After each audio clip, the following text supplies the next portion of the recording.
Hello guys, welcome to another problem walkthrough on Mathematics Made Easy. Please do well to subscribe. We'll be solving the above problem using a comfortable method. Firstly, we look at the equation and we square both sides, the left hand and the right hand side. This will be y squared over 4 squared plus y to the power of 1 over 2 all squared is equal to, it will be equal to 2y all raised to the power of 2.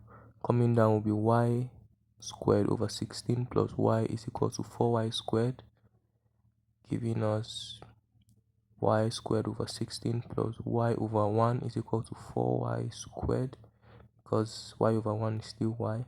Taking the LCM of 16 and 1 now will be 16. 16 divided by 16 is 16. 16 times y squared is y squared.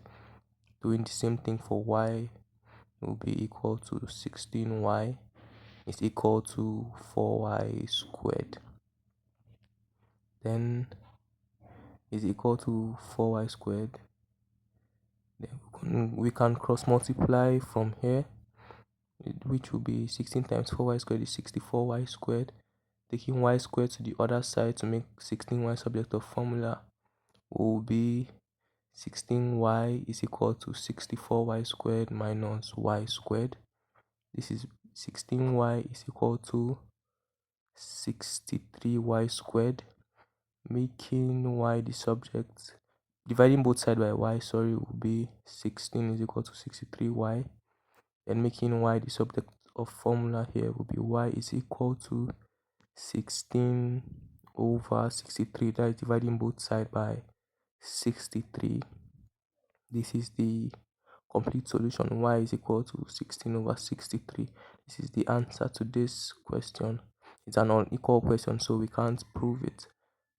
Please kindly do well to subscribe so that you get a notification when I post a new video.